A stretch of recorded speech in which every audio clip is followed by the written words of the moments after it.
When you are chanting a Sadguru Mandiram. Nithyanandam Paramasukhadam Kevalam Yanamotim Vandvatitam Gagana Satisham Tattvavasyadilaksham Ekam Nityam Vimalavachalam Sarvadi Sakshi Bhutam Bhavatitam Trigunarahitam Sadgurum Tam Namami. Next is Shiva Mole Mantra.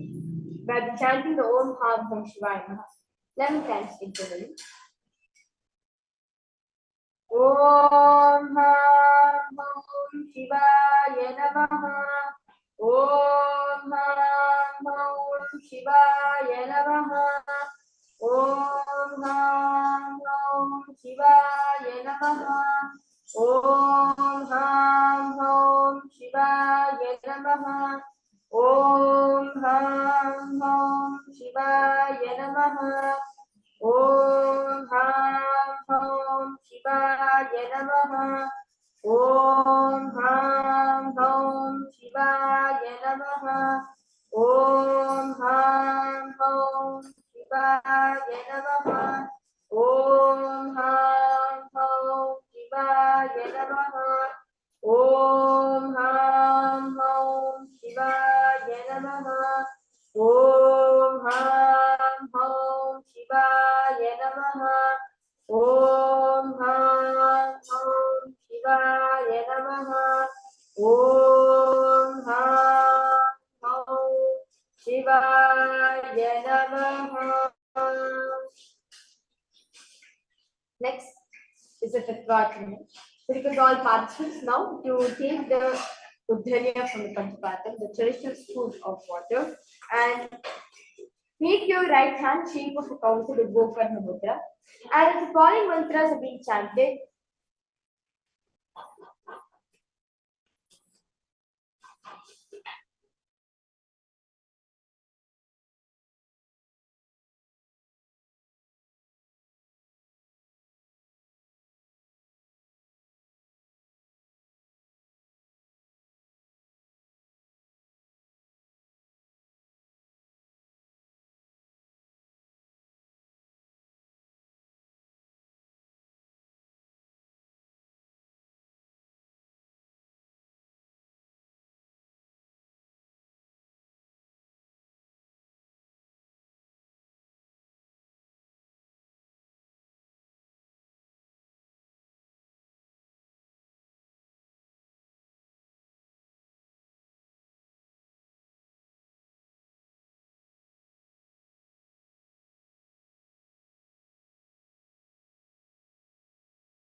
Yes, I'm completing all participants for the instruction in the yoga, so we're getting back now.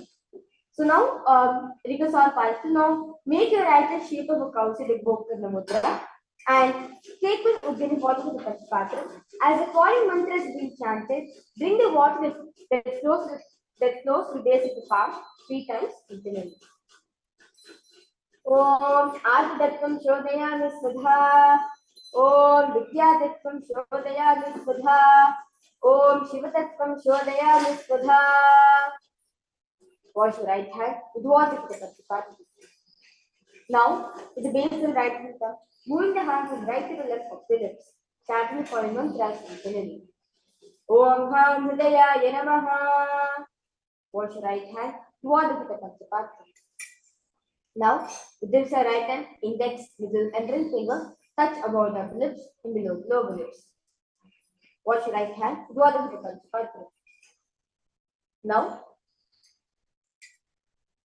with this right hand, index finger can join together. Touch your right nostril, left nostril. With this right hand, ring finger can join together. Touch your right eye, right ear, left ear.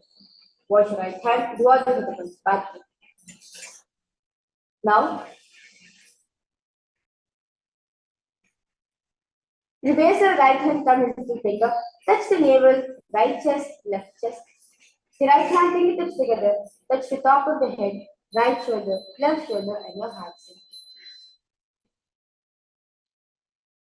Which is beautiful.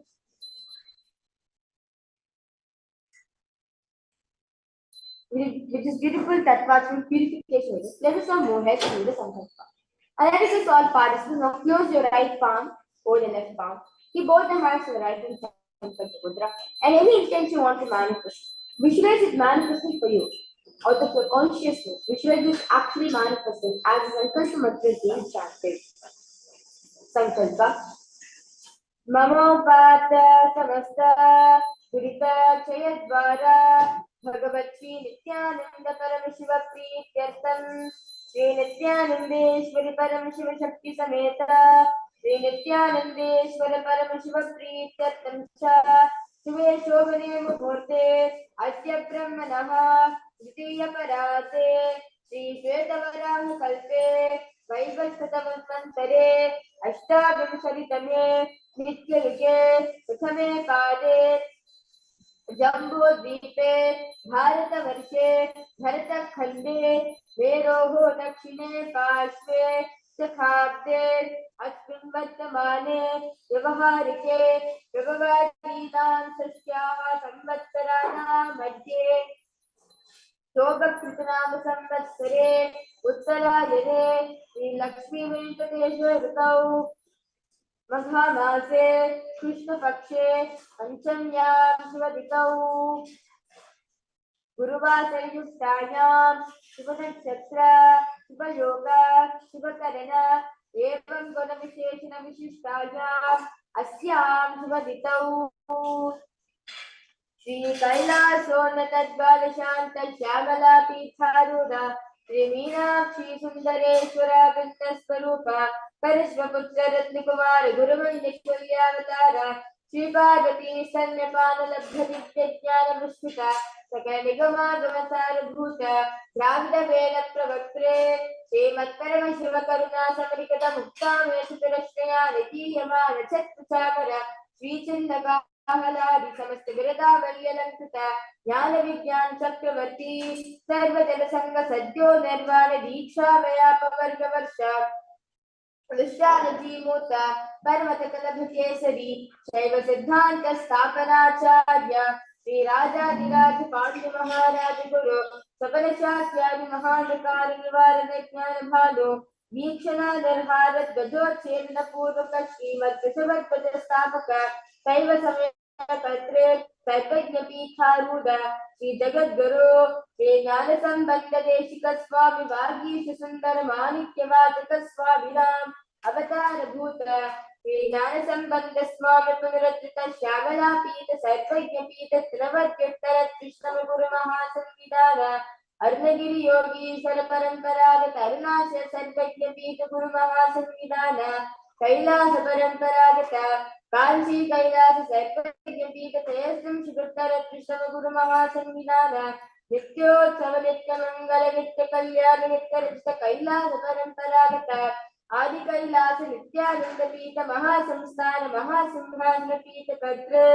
साक्षात् श्री परमेश्वर समुद्भूत कैलास परंपरागत वैवस्वतमनिक्ष्वाक हरिश्चंद्र भगीरथ श्रीरामचंद्र सूरसेन इत्यादिनवच्छिन्न सार्वभौम चक्रवर्ती परंपरागत चतुष्षष्टि योगिनी मंदिर चतुष्षष्टि संप्रदाय प्रवर्तक वैधर्म शासन सूर्यवंश प्राप्त सर्वज्ञ पीठ सुरांगी साम्राज्य मोधाभिषिक्त चूड़ामणे साक्षात् श्री परमशिव समुद्भूत कपिल महागुरु पुनरुत्थित महानिर्वाण पीठ अष्टोत्तर सहस्र श्री महामंडलेश्वर साक्षात् श्री परमशिव समुद्भूत श्री महागणपति समारंभ नवचिन्न पीठाधीश्वर गुरु परंपरा प्राप्त अतल पीठ अष्टोत्तर सहस्र श्री अतल पीठाधीश्वर धर्म मुक्ति स्वर्ग पर स्वर्ण पीठस्य त्रयोविंश गुरु महासंविधान कैलास परंपरा ताज पीठ सर्वज्ञ पीठ जगद्गुरु श्री कैलास पुनरुद्धारक श्री कैलास परमाचार्य श्रीमद परमहंस परिव्राजकाचार्य वर्य सच्चिदानंद प्रणव स्वरूप श्रोत्रिय ब्रह्मनिष्ठ श्रीमज्जगद्गुरो श्री भगवत श्री नित्यानंद परम शिव श्री ज्ञान संबंधवे शिव परमाचार्य स्वामिनां प्रीत्यर्थम तेषां पादारविन्दयोः भक्तिसिद्ध्यर्थं गुरुकृपाकृताक्षसिद्ध्यर्थं क्षेमस्थैर्यवीरविजायुरारोग्य ऐश्वर्याणाम् अभिवृद्ध्यर्थं धर्मार्थकाममोक्षचतुर्विधफलपुरुषार्थसिद्ध्यर्थं समस्तदुरितोपशान्त्यर्थं समस्तमङ्गलावाप्यर्थं भगवत्श्री नित्यानन्दपरमशिव कृपाकटाक्षेण पूर्ण आरोग्ययुक्तार्धगात्र यौगिक शरीर सिद्ध्यर्थं परम शिव शक्ति आविष्करणार्थं सकुटुम्बस्य ज्ञानवैराग्य जीवन मुक्ति प्राप्त्यर्थं नित्यानंद योगाभ्यासं करिष्ये. Now wash your right hand. Dvajapatram. Om Apurpaspishya.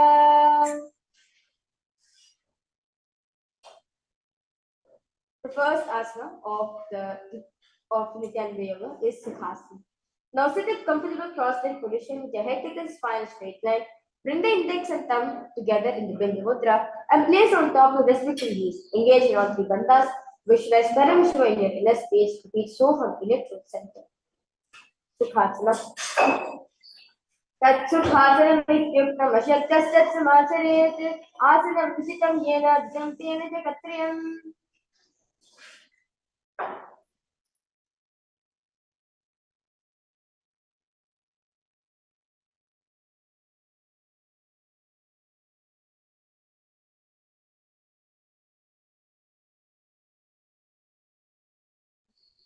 Next asana is Paramashivoham. Now bring the legs into Padmasana, bring the palms together, raise them above the head in Anjali Mudra. Keep the elbows straight, engage in all three bandhas, visualize yourself as Mount Kailash. Parvatasana. Adavakshay Mahadeva Parvatasana Mangalam Yakkritva Aserupi Syat Satchakradi Vilopanam. Next asana is Halipavasana. Now bring the soles of feet together in the hold the feet. Hold the left hand by the right and place the forehead on the ground behind the heels. Engage in all three bandhas, raise the nose, visualize Swami in your inner space. Halipavasana. Purvam Viriyago Vejano Bhepakatri Sampurithano Pishtivachedo Bhukaryago Dachinakar Swavam Gahavo.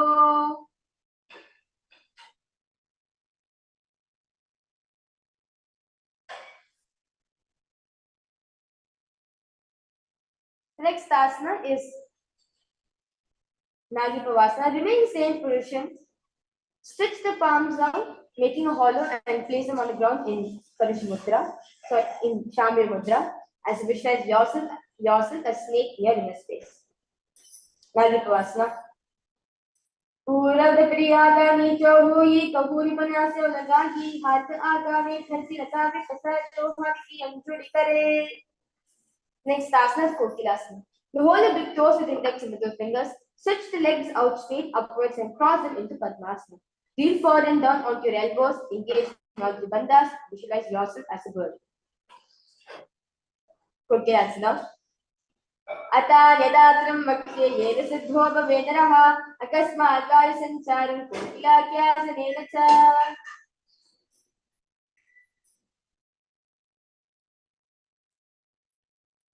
Next asana is Nithyananda. Now place one ankle on top of the opposite knee and holding the opposite elbows. Engage in all three bandhas. Start to move your hand in the clockwise direction, and as you visualize yourself as Swami in your space. Nithyananda. Goda Banga Padikashimohi Soya Dichan Kovara Taprikula Pasmoya Banga Padko Manilo Bhuro Kulpatijana Tapri Goda Chiyamtibar Lithana. Next asana, Gajasana. Now press the hands onto the ground, lifting the hips up high in the air. Lower the head in the chest, scooping the body forward and down again and again. Visualize an elephant in your inner space. Gajasana. Nubjampadagri bhuma kritva lambhivo yamastagagre vidhaya vitam brahmodamandamaya nabi lakshabhoma nasika maniya. Next asana is Vrikshasana. Now keep the hands pressed into the ground with the hips up. Remain in the same position. Alternate pressing the heel of one foot into the ground while lifting the other heel up, repeating this again and again. As to visualize yourself as a guide. Vrikshasana. Ekaikam paramatam chakajasam kurya rikshasanam bhavati.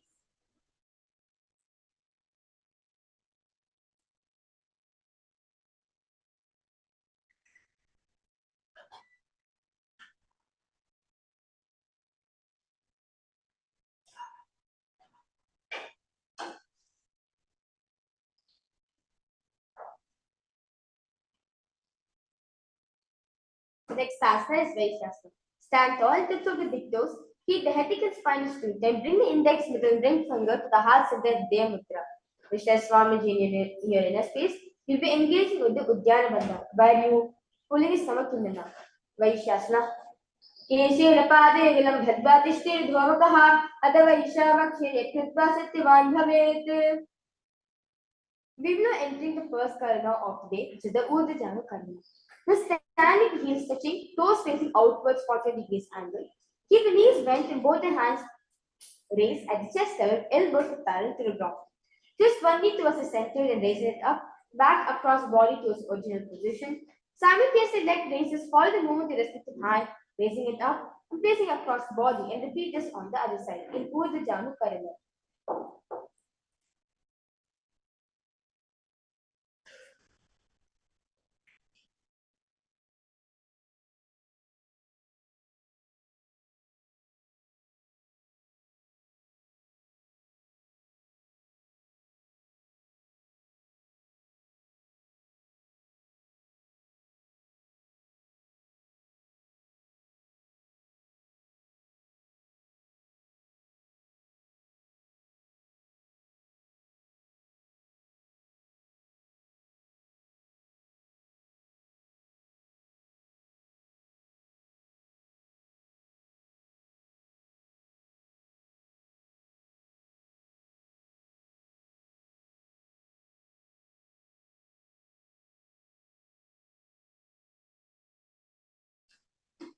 The next asana is Balingasana.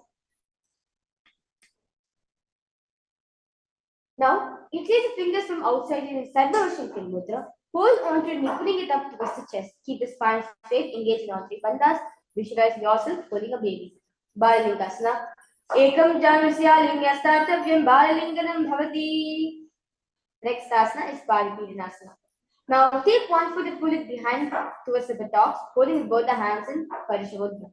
Keep the headache and spine in a straight line. Engage in all three bandhas. Visualize Swamiji in your inner space. Padvidasana. Sitve kasmin paditle karabhyam eshtiyetudam vishne samstapye tena parupiranamasana. Next asana is Natrajasana. The respective hand hold onto the sole of the foot from inside. Extend the opposite hand, forward, index and thumb together. Simultaneously kick the pull the foot back up by leaning forward. Visualize yourself as Lord Natrajasana. Uttaya param gron chamcha maricham veera bhadrikam natrajam trikonam cha suttavashta prasarine. Let's now repeat the Balingasana sequence on the other side. Balingasana. Ekam janusya lingastartavyam balalinganam bhavati. Paripidanasana on the other side. Visualize Swamiji in your inner space. Sthitve kasmin paditle karabhyam eshtiyetudam vishne samstapye tena paripidanamasana. Natrajasana on the other side. Uttara param kron chamcha maricham veera bhadrikam natrajam trikonam cha suttangashta prasarine. We will now entering the next karana, which is the Adhiraj karana. Now sitting animally, the heart squatting position. Bring your right foot behind the other with the toes down, heels up. Keep the left hand at the chest level and extend the opposite arm out wide like a pendulum movement. Bring it back towards the chest level. Hold the arm straight. Smooth the fingers one by one. Inwards towards the palm, then outwards in Kali Hasta.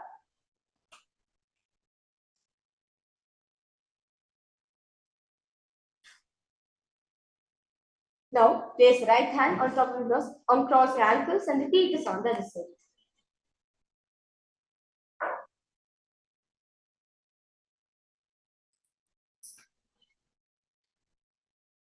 We will entering into now a very powerful meditation, which is a skeleton dance. So, I request all participants close your eyes. Visualize yours as pure skeleton. Nothing else is there in your system other than just bones. And shake your body as intensely as possible.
Relax yourself.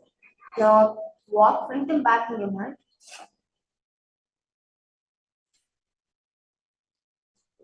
So now we will enter the next karana, which is the Kati Karana. Now sit in Narmalika half squat position. Bring the hands above the head with palms crossed, palms facing backwards. Move the hips to one side and simultaneously uncross the arms right above the head. Come back to beginning position and repeat this on the other side.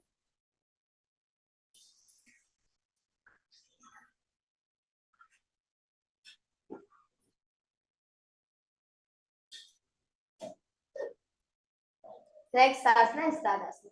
Now stand tall, tips to the toes, raise the hands up above the head beside the ears in Shabda. Engage in all three bandhas, visualize yourself as a palm tree. Repeat Shivoham in your throat center. Tadasana. Mahamudra Bhadra Pavana Tadasana Dhidikana Tansta Korea Rentarvatni Priya. Next asana is Uttanasana. Now from standing position, lean forward and down. Bring the hands flat on the ground. Engage in all three bandhas. Bring the forehead towards the knees. Visualize Swamiji in your inner space. Uttanasana. Mahamudra Bhatta Gauna Tadatmi Bhedakanva Tansta Korea Rentarvati Priya. Next asana is Sarikshvasana. So keep the hands flat on the ground, shoulders width apart. Step the feet back, keeping the toes on the ground. Tuck the chin to the chest in Chandra and rotate the head from side to the side. Sarikshvasana. Gajadravastitra Mastikam Varam Varam Nithya Kuchim Sarvakuchim Naye Tarikshvasanam Bhavati. The next asana is Bhujangasana. The lower entire body down onto the stomach. Keep the toes pointed backwards. Now, keep the hands next to the chest. Raise the head up using the strength of lower back muscles. Now open the mouth wide. Inhale through the hollow of the throat and exhale through the nose in Bhujangani Mudra. As you visualize yourself as a cobra. Bhujangasana. Angushna Viparyantam Mano Bhuma Vinyase Karabhyan Charan Vita Shishafani Vahi. Next asana is Shashasana. Now from tall plank position, until taking one knee in towards the chest, back and forth. Visualize Swamiji in your inner space. Shashasana. Gajasana Janutva Kunja Varam Varam Kartavyam Shasanam Bhavati.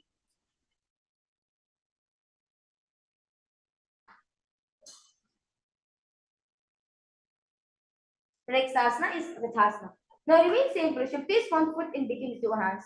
Simultaneously jump one foot back, bring the other in between two hands, alternating this again and again, as you visualize yourself as a chariot. Vathasana. Gajasana Samto Ekekam Panam Puromagena Bhamita Kartavyam Vathasana Bhavati. Next asana is Virabhadrasana. Now keep one foot flat on the front, toes pointing forward, and knee bent at 9 degrees angle. Extend the other leg back, keeping the knee straight and toes pointed out 40 degrees angle. Raise the arms parallel beside the ears in Shabda Mudra. Pull the stomach in and up in Nithyananda. Gaze at the third eye. Visualize Lord Virabhadra in your inner space. Virabhadrasana. Vashishtonikondinya Modukukta Memacha Ashta Vakrimadvatana Mayuram Setu Bandhanam. Let's now repeat Virabhadrasana on the side. Virabhadrasana. Vashishtonikondinya Modukukta Memacha Ashta Vakrimadvatana Mayuram Setu Bandhanam. The next asana is Vrikshasana. Now stand tall, bring one foot to the inner thigh. Bring the palms together and raise them above the head, keeping the elbows straight in Anjali Mudra. Pull the stomach in and up in Uddiyana. Gaze forward to visualize yourself as a tree. Vrikshasana. Vamora Desecha Yamyan Padam Nidhaito Tishti Vrikshat Bhuma Vrikshasana Viduhu. Next asana is Garudasana. Now from tall plank, stand tall. Place one foot at the opposite hips. Bring the palms together in front of your heart, Namaskar Mudra. Keep standing legs straight like a rod. Visualize yourself as Lord Garuda. Garudasana. Garudasana Vakshe Nithyan Sirumbhuvi Saradosha Nirmukta Bhati Mahabali. Let's now repeat Vrikshasana on the side. Vrikshasana. Vamora Desecha Yamyan Padam Nidhaito Tishti Vrikshat Bhuma Vrikshasana Viduhu. Garudasana on the other side. Garuda Asrama Vakshe Nithyan Sarambhavi Sarvadoshadir Mukta Bhavatiha Mahabali. Next asana is Trikonasana. Now standing, step one leg far back. Keep the front toes pointing forward and back toes facing sideways. Keep the arms straight. Bring the palms down towards the ground beside the foot. While the other arm extend towards the sky. Visualize yourself as a triangle.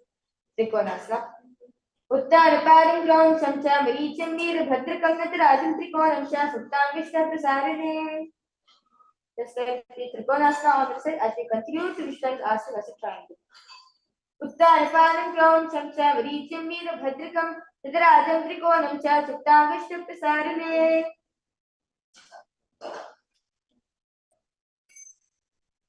We will entering the next karana, which is the Nikutaka karana. Now, sitting in Narumandra position, bring the palms in front of your heart and palms facing each other. Now, raise one foot towards his toes and simultaneously switch between the feet. Other leg toes up, and while other leg goes on the top. Simultaneously, as leg movement being done, switch the place of the palm. One goes up and another goes down in Nikutaka karana.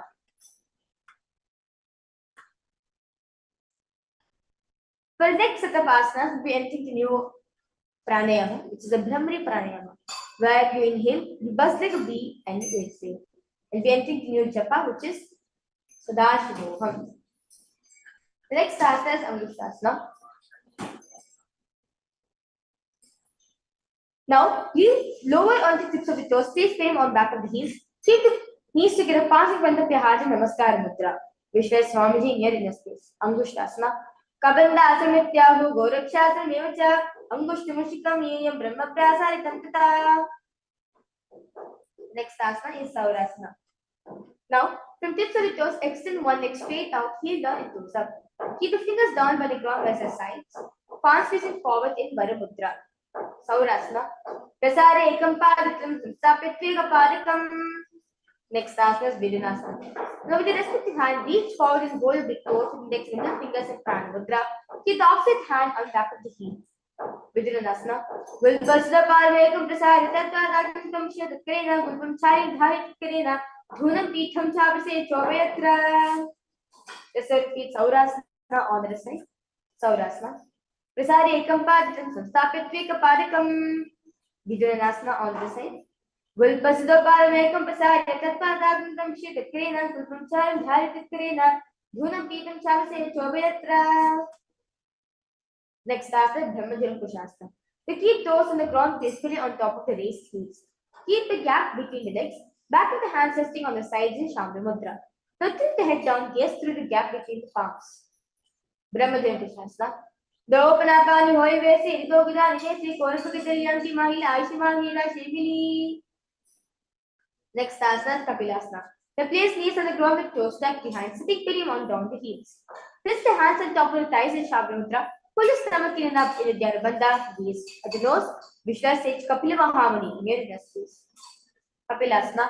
Ubhe padatale samat herave tinako mane kor milave panapani koi vese edi jodi nivese. Next asana Bhadrakorakasana. The remain same position. Gaze switch the gaze at the third eye. Release the Dhyana. Engage the Mulabandha where sucking the perineum in. Bhadrakorakasana. Dogu Pagatri Sambudikari Korva Lidu Pade Korva Yirake Ese Tapi Mulat Bharti Kithese. Next asana Suryasana. Now sit with toes tucked perineum place top of the raised heels, knees off from the ground. Bring the thumbs and little fingers together, opening up the palms in Padma Mudra. Raise the arms straight above the head, gaze to the hole between the palms. Visualize Lord Surya in your inner space. Suryasana.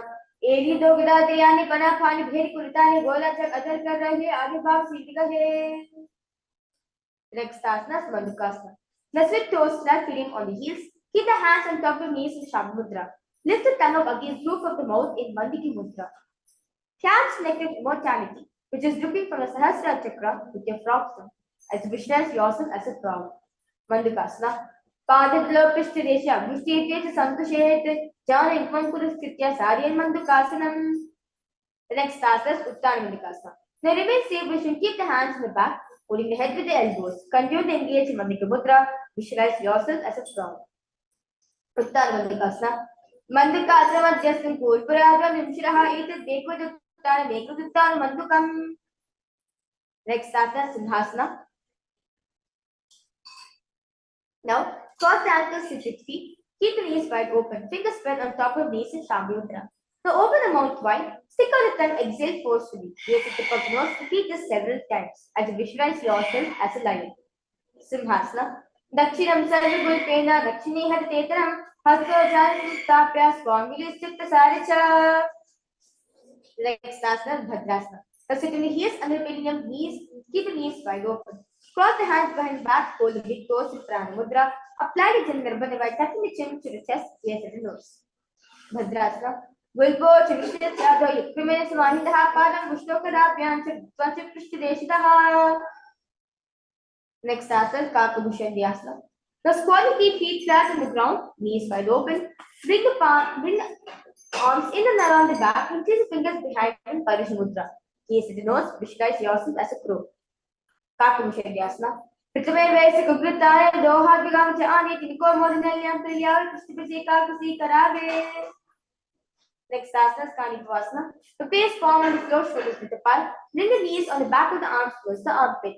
Lean chin forward and down, gaze ahead. Kanipavasana. Asra Kogana Ashi Tushta Hoyi Tuachi Hohi.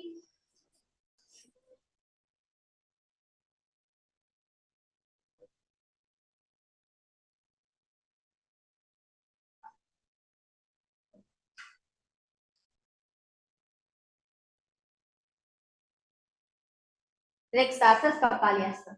The place hand on the ground, shoulders width apart. Bring the top of the head on the ground, forming a triangle between your hands and the head. So bring the knees onto the elbows, hips over the shoulders, straighten the legs up, straight in the sky, gaze at the nose. Kapalyasana. Sisisha Dhati Teki, Bakumiliva Ucha Bukare, Pakataka, Sumushra, Dohataki, Hatili. Relax yourself now. Next set of asanas, we are entering to new pranayama, which is Nithya Dhyaan, where the exhalation is held longer than you slowly inhale. Paramashivoham. Squat and toes with legs together. Twist the body, place both the hands to one side in Shambhu Mudra. Align the elbows with the knees in the hip. Now lean onto the arms, balance, extend the legs to the side, face at the third eye. Visualize yourself as a peacock. Paramashivoham. Mayuram Dandavat Kuryan Mayurandal Namakam Kuryan Mayurapashvabhyam Mayurapashanamakam. Let's repeat Paramashivoham on the side. Mayuram Dandavat Kuryan Mayuram Namakam Kuryan Mayurapashvabhyam Mayurapashanamakam.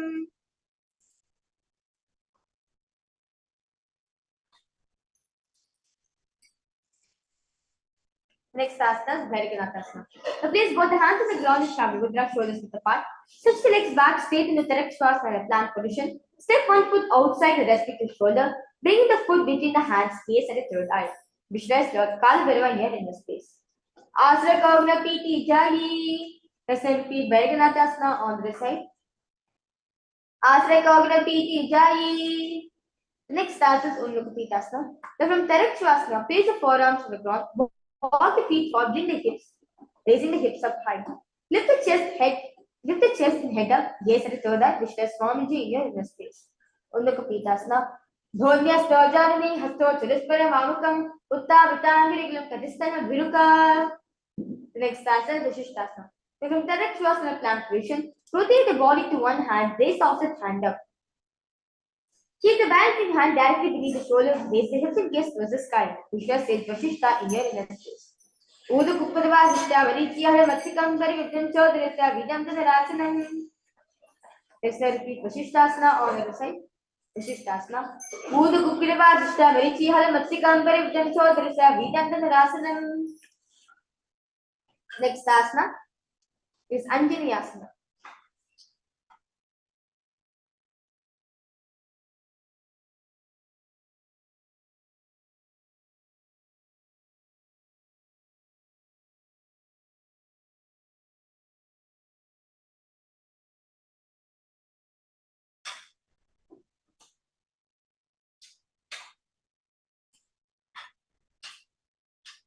The next task is Anjaneyasana.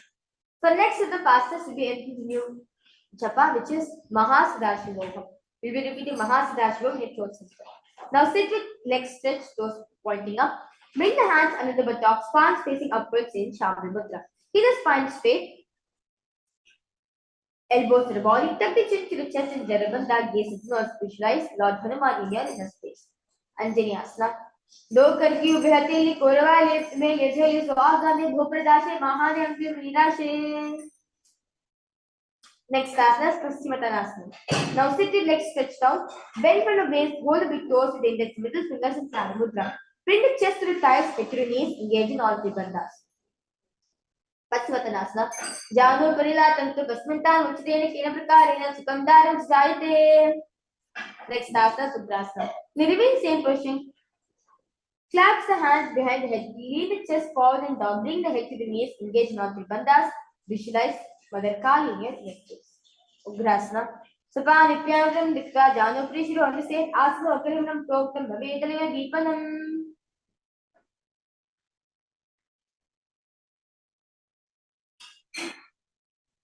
Next asana is Marichyasana.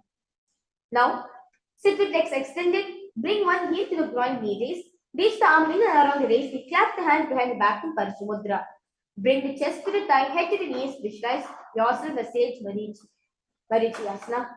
Uttara paring crown chamcha Marichyan Veera Bhadra Kanyaka Rajan Trikonam Cha Suttangishta Prasarane.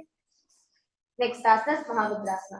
Now, bring one heel to the perineum. Let the knee fall to the side on the ground. Reach and hold the foot, keeping the legs straight in Shambhavi Mudra. Bring the chest forward and down. Engage now three bandhas. Gaze at the nose. Mahamudrasana. दावा पग की यदि जोय सीवन यानी लगा बेसो ये रचना बोध विसारे तामे यानी का सीधरे. The next asana Marichyasana, repeat it on the side. Visualize sage Marichi in your inner space. Uttara palam crown chamcha Maricham Veera Bhadra Kamitra Adin Trikonam Cha Suttangishta Prasarane. Mahamudrasana, repeat it on the other side. दावा पग की यदि जोय सीवन यानी लगा बेसो ये रचना बोध विसारे तामे यानी का सीधरे. Next asana Bhadrasana.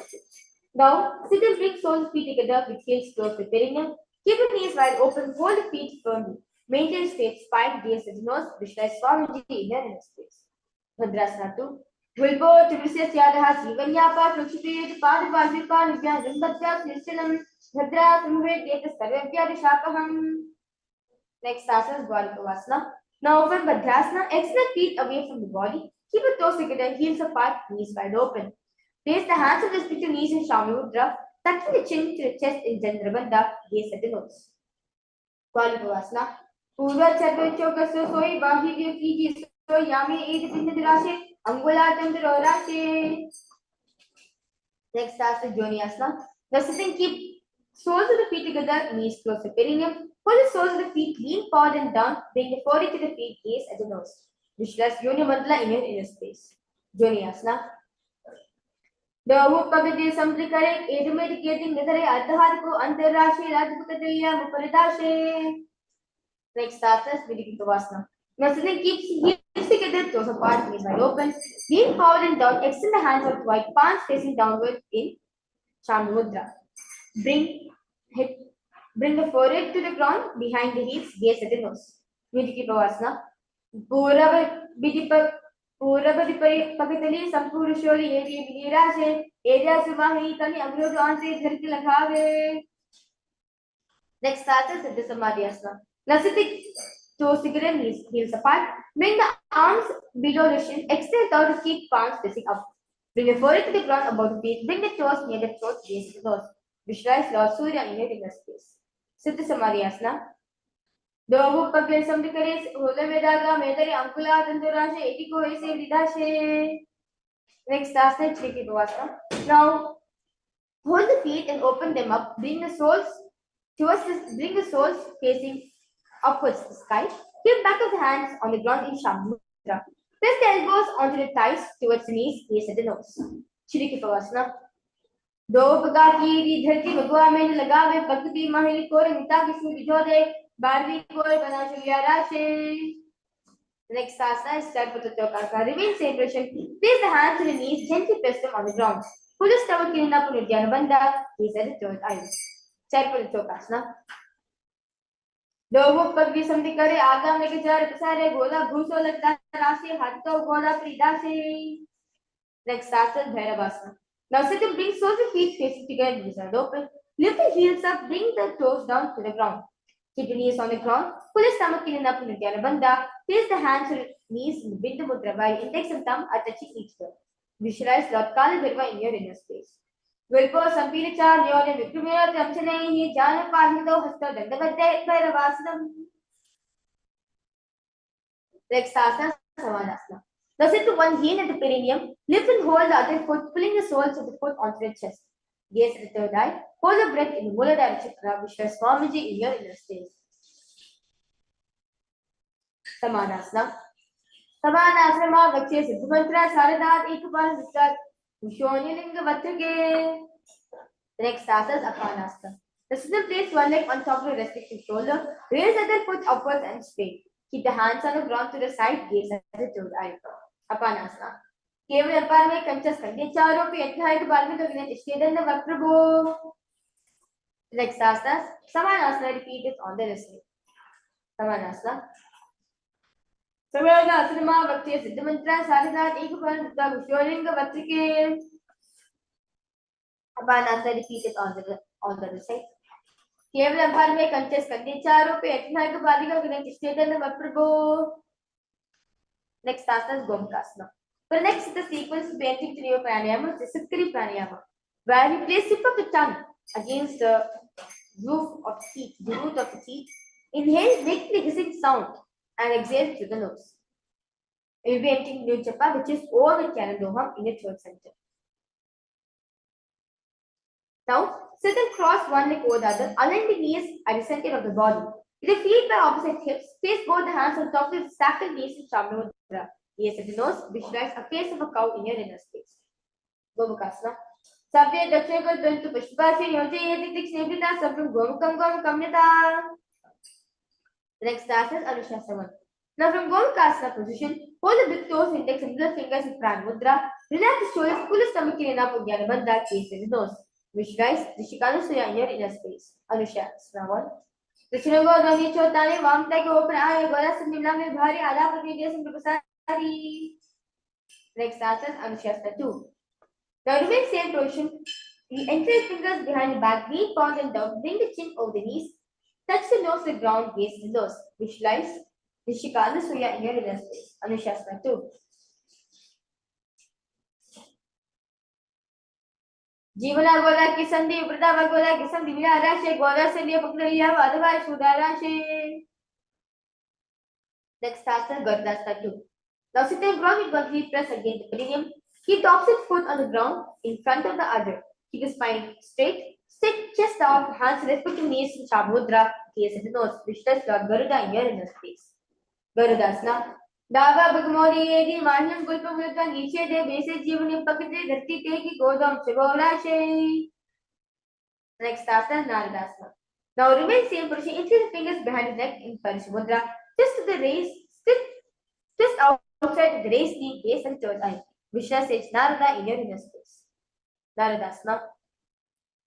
Pishti Juva में पकली के गोपिका एगा वेपेरी गुलासना बनो हे जोई शिपाक जीरा केसोगी. Next asana is Matsapittakasana. Now place one foot on top of the opposite thigh and grab the respective arm around the knee, holding on to opposite shin. Now extend the opposite hand straight to hold on to the respective toes with the index and middle fingers in Pranamudra, gaze to the nose. Vishnu Matsapittakasana Mahavishnu in your inner space. Matsapittakasana. Vame Ramaman Vishnu Hita Matsapittakam Yoni Vami Sampidya Medarpar Dakshinam. Just repeat Gomukasana on the side. Gomukasana. Sabya Dakshinakal Bantu Vishvashi Yojedik Sivita Savan Gomukam Kamnita. Anushasana on the side. Dachinango Dani Chutani Vamta Gyo Prane Golas Sandimla में बारी आधा प्रतिदेश में प्रसारी. Anushasana 2 on that side. जीवना गोला की संधि वृद्धा व गोदा की संधि मिला राशि गोदा से लिए बखुदलिया व अथवा सुधा राशि. Next asana is Garudasana 2. Visualize Lord Garuda in your inner space.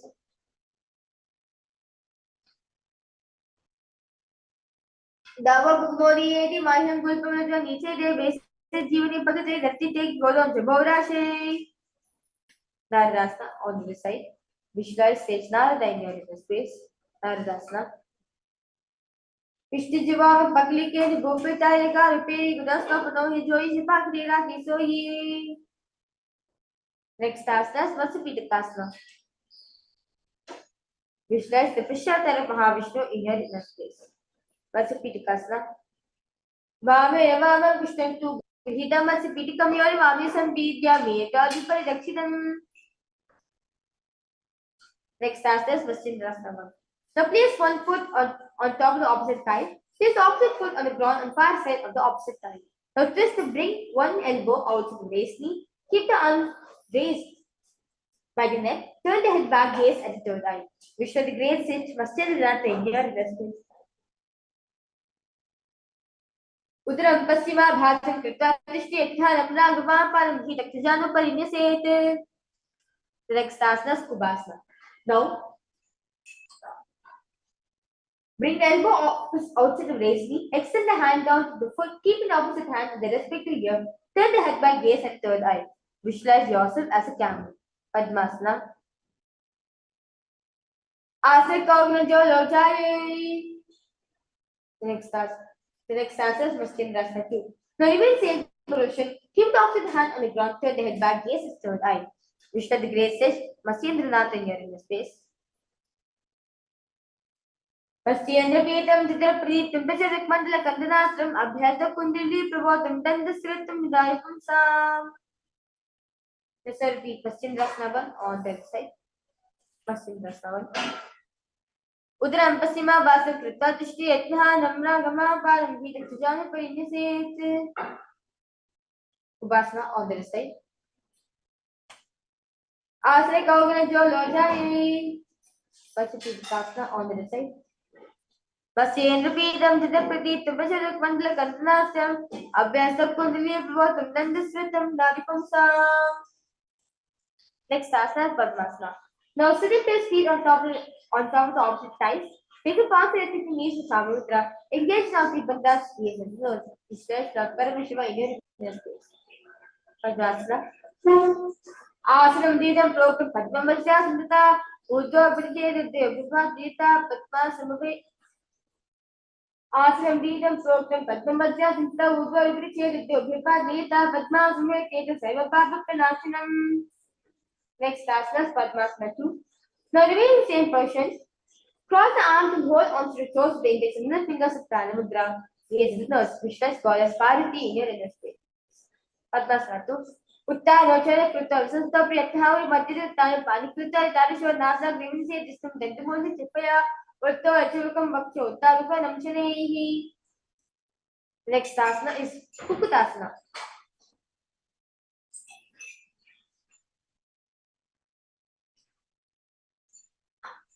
Now, sitting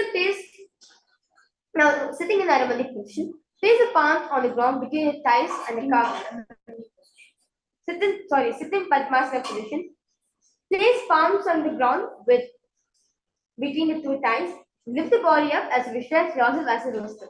Kukutasana. Padmasana Sastapya Nanovarin Tekaronish Bhumava Dishti Vyomasta Kukutasana. Next asana is Bhadikekiyasana. Now remain in the Padmasana position. Rise up onto your knees. Place the palms on the ground, fingers pointing towards the perineum. Keep the elbows together, press against the navel. Then lean forward, find the balance, extend the knees up from the ground. Bhadikekiyasana. Ravavashtapikratve Adiko Pristavinami Pashasva Chasana Nushika Shemaya Meta Pravdandipitam. The next asana is Mayurasana. Now remain same position, extend the legs straight as you visualize yourself as a peacock. Mayurasana. Atavakshay Mahadeva Mayuratra Muttubhavnigo Bhumanipatya Storva Purpurapari Dehakam. Now relax yourself now. Makarasana. Lay down on the ground. Lay down on your stomach with feet pointing outwards and forehead on the mat. Incline the fingers behind the neck and hold in Paramudra. Visualize yourself as a crocodile. Makarasana. Adyashete Hidam Nidaya Bhumochipadachi Prasaramano. Shirsritva Kritam Jipaleha Vikaram Makarasanam Tatu. Next asana, Shalabhasana. Lay down on the stomach, place the hands on the ground beside the chest. Raise the legs up, bring the thighs off from the ground as you visualize yourself as a locust. Shalabhasana. Adyashete Kirabhava Tribunastapik Roslabhya Padu Chone Sritastito Devantipitam Shalabhavanindra. Next asana is Ushtasana. Lay down the stomach, bring the hands to your feet. Pull the feet down towards the ground outside of the hips. Visualize yourself as a camel. Ushtasana. Adyashete Parikavashtam Vishnendayabdam Karabhyam Apuche Savidrasika Namustanjitam Yogino Vadanti. Next asana Dhanurasana. Now, lay down the stomach, bring the hands to the feet. Kick the leg and back up and simultaneously pull the feet towards the sky. Lift the chest up from the ground, raise the head up, gaze at the third eye.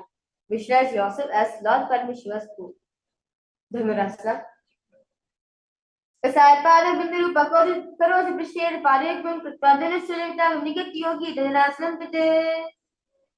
Next asana is Bhagasana. Sit on knees.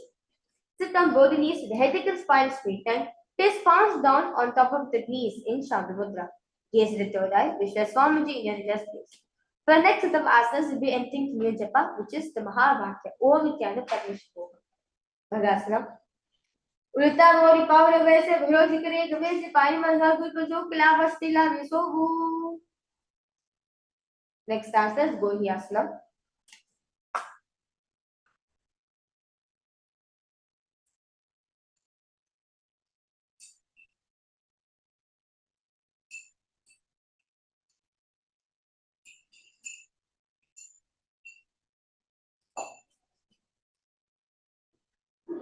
Now, from the knees, place forearms to the ground, fingers interlocked in Parishamudra, elbows, shoulders width apart. Now, place top of the head in the ground, pulling back of the head to the finger with the hands. Walk the toes forward until the hips align with the shoulders. Lift the feet up, keeping the knees bent together against the chest, touching the chin, gaze at the nose. Gohyasana. Dohada ki kahuni jo punah kala jane jo vishyangiri ki punijana ye sabhi bhuparitano. Next start is Sirsasana. Now remain same position. Extend the feet up straight into the sky as you gaze at those which are Swamiji in your inner space. Sirsasana. Paparitam mandalam cha videti tamimha dinda sita prokumipto vishne sarva vishne bhagastu sashashti pretaste. Next asana is Kodhyasana. So next the sequence will be entering the very interesting pranayama, which is the Bhastika pranayama, where you will be rapidly inhaling and exhaling as we are doing the chaotic breathing. Bhastikasana. Sorry. Kodhyasana. Now, sit with hands behind the calves, stretch the legs up. Bring your forehead to your knees and come to vertical position with legs. Kodhyasana. दो हाथ बार आने गोदावरी काक्ष सिताने अंगुष्ठ पिनी लगता धीरे चोनो व्याकर शिखरे. Next asana is Parikasana. Now sit and extend legs out up at 40 degrees angle. Bring the hands behind, holding the opposite shoulders. Keep the chest upright, legs straight, point to toes. Hold the breath and gaze at the third eye as visualize yourself as a maze. Trigasana. Uttana Shayin Krita Parunta Pasarita Movas Vistabya Kandrabhadva Kumkum Krita Dishteti Parikasana Bhavati. Next asana, Naukasana. Now remain same position. Relax the elbows and palms down on the ground as visualize yourself as a boat. Gaze at the third eye. Naukasana.